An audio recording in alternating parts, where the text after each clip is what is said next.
Life is overwhelming. School is overwhelming. Work is overwhelming. No is our word for 2023, okay?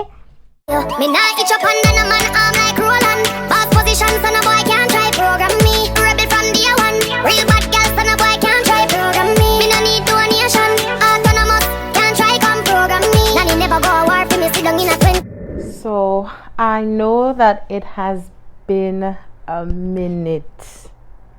I know it has been about 3 years or so since my last video, and you're probably wondering, where have I been and why am I back now, right?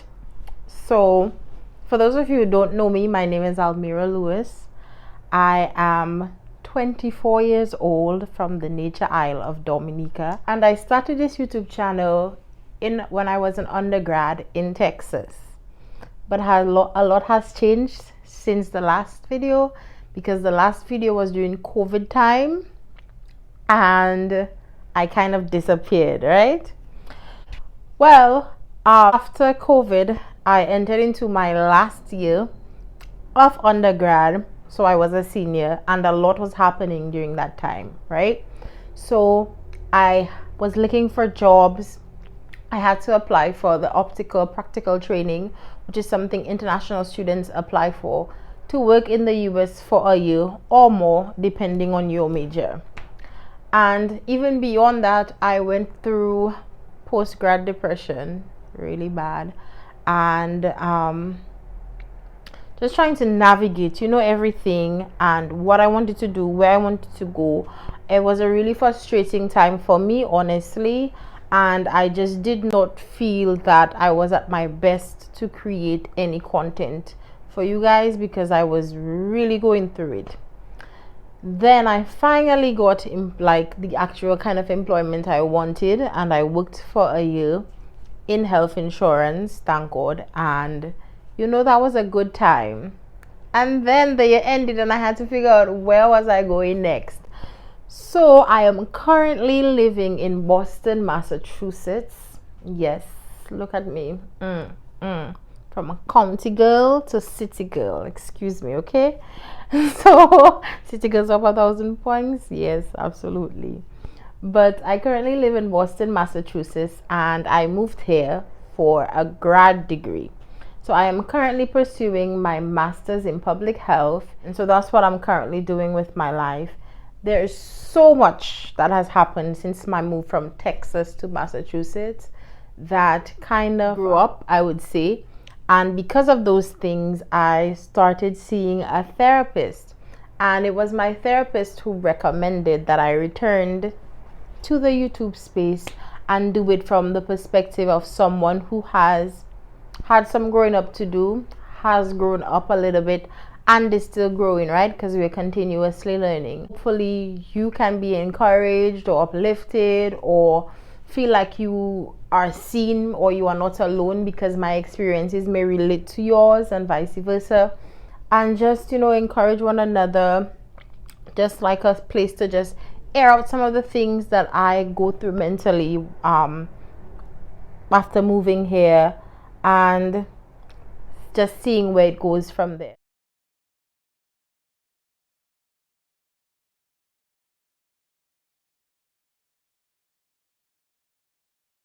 So now that we've gotten that out of the way, today we are going to be talking about my transition from undergrad to grad school. So when I lived in Texas and I graduated from undergrad, I assumed that life would have been smooth sailing from there. Maybe it was just me being young and naive. Maybe it was what I had seen on social media. Maybe it was what I had been told, that once I got the degree, everything would fall into place. But it didn't. Right? And for those of you who are in your 30s, please, if you have any advice for us 20-year-olds, drop it down in the comments, because it's such a confusing time. It's like you know what you want to do, you have an idea, but not really, and then curveballs are thrown your way, and you are completely off balance. You have time but no money, and then sometimes when you have money, that you don't have the time because then you're in school, and it's like, oh my god, what is going on? And that's how I felt after undergrad. Like, what is going on? So I had my unmarried. And the first struggle for me was getting a job. I had sent out application upon application, and I was getting no upon no, same way. And I was beginning to feel defeated. But one day, in just talking out those emotions with my friends, she said something to the tune of, like, one of them said something to the tune of, and it's something Pastor Griffin would say back home, my pastor back home in Dominica would say, delay is not denied. And I was like, that's not what I want to hear right now, but okay, delay is not denied, okay, and but it kept, like, those words kept ringing right in my spirit and in my mind. Delay is not denied. You're getting 1,000 no's, but the right yes will come. And that's something I have learned repeatedly in my 20s, that you might get 1,000 no's, but the right yes will come. And then even beyond that statement, with us just, sharing our burdens with each other and just getting encouragement from one another, she put me on to manifesting and writing things down. And I'm happy I learned that skill at that time. So essentially, she taught me that if you write what it is that you desire down, you pray on it. You do not with crystals or whatever, you just pray to God on it, right? Just pray, normal prayer, and you leave it alone. So in other words, you don't bury the seed and then dig the seed back up. You leave it alone. And I did that. I said, okay, let me wait, let me see. I was already feeling defeated, but I was reminded that delay is not denied. Okay, cool. Like, what next, right? And it's so weird now looking back, the turnaround, just realizing that there are many moments, not just even that moment where I've been confused and did not know what was going on in my 20s, and just essentially saying what it is, what I want, putting it out there into the atmosphere, into the universe, into the heavens, into whatever it is that you want to call it, and just leaving it there and just looking at the turnaround of so many things that have transpired in my life. I'm still in awe. And that was one of those moments where I literally wrote down what it is I desired on a Friday. Saturday, Sunday passed. Sunday we went to church. Monday I got the call for a job. Like within the span of like 3 days. 3 days. And I was so shook. And that is my first, I guess, word of encouragement point. Write things down. Every single time I've written something down during a time of confusion, of hope that has been lost, I have seen it happen, and it's so crazy to me. Write things down for real. So anyways, I got the job. So I wrote things down. I moved in faith, wrote things down. Wonderful. But then the next thing I had to navigate now was a working environment. And not just a working environment, but I also had to navigate my emotional experience while working. By that I mean, when you transition out of school, you're going to realize, and I realized that my friends who were in school could no longer relate to me because they were still on their educational journey, or they're still not on their undergrad journey, I should say. And I was now coming to them and talking about things that I was experiencing at work, which they couldn't relate to. And so there was a disconnect there. And then my friends home could not really relate to me, and I couldn't really relate. Oh my god, relate, Almira, relate. And I couldn't really relate to them because I had transitioned out of the small island mindset. And so that was my next struggle. So it felt like a period of being constantly, sometimes feeling invalidated in my experiences because I couldn't relate to them, they couldn't really relate to me, and I was trying to navigate understanding and realizing through different occurrences that your coworkers are not your real friends, and you need to be able to separate your friends, the people that are your friends, from your coworkers. And that experience was very hard for me because if you're an extrovert, you're a people's person, you're friendly, you want to be nice, or you try to be nice with everyone. And then when people behave like people, you have a difficult realization with the fact that people will just be people, and sometimes people are conniving, they're mean, they're manipulative. That's just people. And one of the things that I realized during my time working was that everyone is not you. And please, if that is something you're struggling with understanding, learn the lesson way before I did, that everyone is not you, and the level of positivity and wonder and light that you are, everyone else is not always positivity, wonder and light too. Okay, so you might be a ball of sunshine and they might be a thunderstorm. Everybody is not you.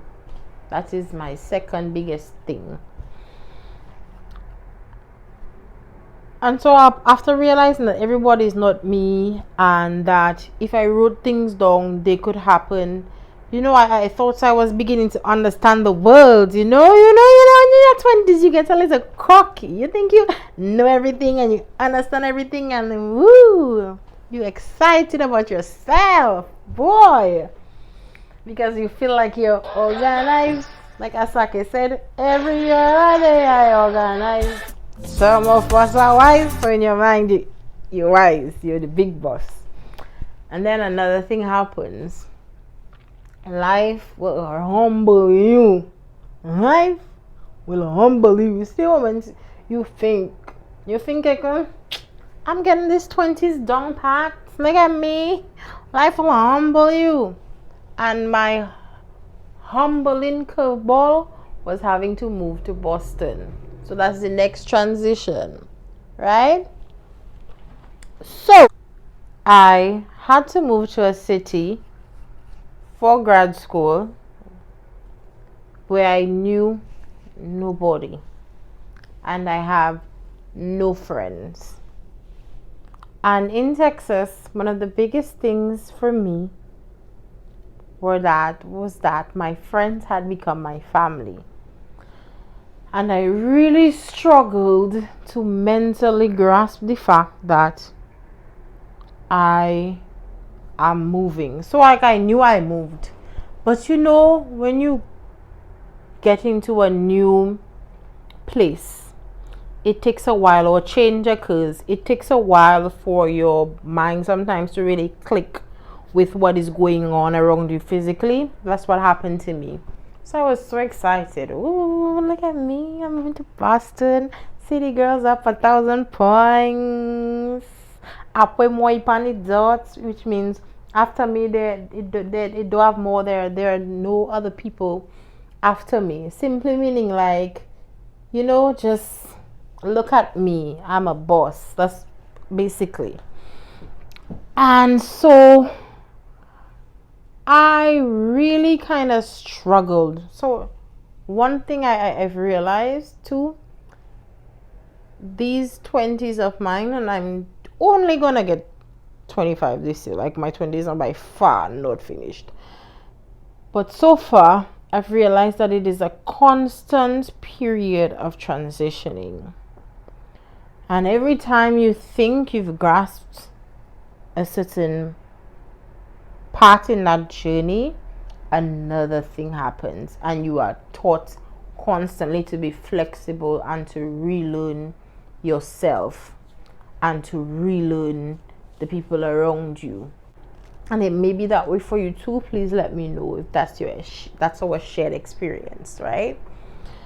So I moved here, and one of the things that I am realizing, especially last semester, is I've realized that I don't have an issue with being alone, but I have a hard time sometimes conceptualizing or putting it in my mind or really processing that my friends are really not here with me. And beside one friend, like I only have one friend here, and I appreciate her. But like my other friends who are really like my ride or die in Texas, and my family's 4 hours away, but that's still pretty far. So I'm essentially in Massachusetts alone, right? And I always have that realization when I'm around other people and I see them communicating or just talking or just chilling with their friends, right? And I realize more and more that support systems are very important in life. And one of the biggest struggles for me, particularly in grad school as a black student at a predominantly white institution, I did not have that struggle in Texas because a lot of my friends, I said, were there.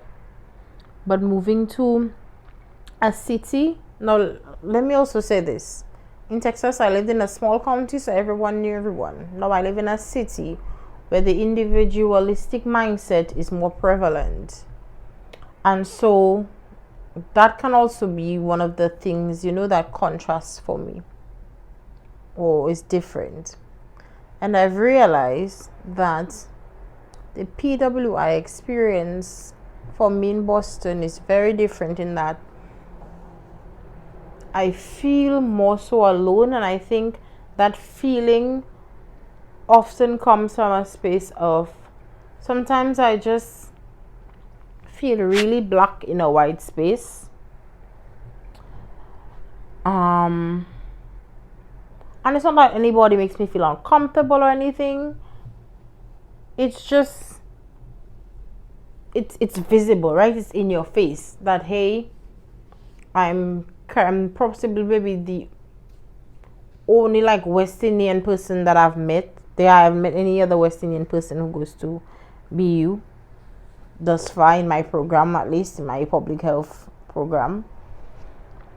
And it always feels sometimes like I'm the fish out of water. And there have been many spaces or places in my 20s where I felt like a fish out of water. And if you felt, it may not necessarily be in a grad school context, but in whatever context, if you ever felt like a fish out of water, in your 20s, let me know. Please let me know so I don't feel like it's me just making things up my mind. And I feel like that so much sometimes that I think that I get into my own head about things. And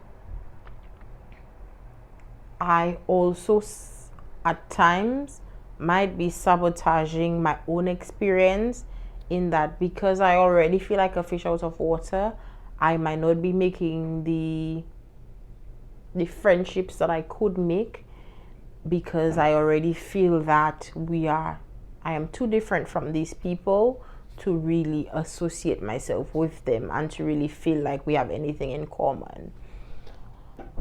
And if that is your experience too, let me know if you're going through that. So recognizing that I'm really alone here has been one of the biggest things for me with this transition in grad school. The other transition is recognizing that I can no longer be everything for everybody, nothing for myself. And that's been so hard to understand, because like if people ask me to like come on a phone call or go out, I want to say yes. Learn to prioritize yourself and your well-being, your mental health, and your self-care. And that's also too where kind of boundaries comes into play. That's a whole other topic that I am going to be discussing on this channel, trying to give you guys like an overview and filling gaps of where I am in terms of my mental thought processing and what these 20s have been for me so far, you know, since undergrad. And yeah, it's just been constantly realizing that I have to say no sometimes, and that's okay. And I don't need to be everything for everybody, and I don't need to always answer my phone when people call or text. When they want me to, I can say no. It's okay to say no. Please say no as many times as you want. Let no be your word for 2023. As a matter of fact, no is our word for 2023. This 20-something experience where everybody on social media seems to be either getting married or making children, and you are not there at all. You're still in school and you're working and you're building a career for yourself. Other people are building a family, or other people seem to be traveling the world and having fun. Will make you realize that you need a lot more moments for yourself to just gather yourself, you know, and reassure yourself that you're okay. And that is what my experience has been so far. And if I've spoken about anything that you can relate to, please let me know. It would be so great if you did, so I don't feel like, you know, it's just me by myself. And if anything that I shared or anything that I did encouraged you to do something different or to think about something you're experiencing differently, let me know. If there are topics that you don't want me to talk about, please let me know. I'm open to sharing my experiences and talking about things, and just, you know, being a light where I can be a light, you know, because life can be really hard in these 20s something years. But we got this, you know. It's one foot in front of the other, one day at a time. I hope you have a wonderful weekend and an even more amazing day. Thank you so much for watching. It's your girl Almira, and I am going to sign off.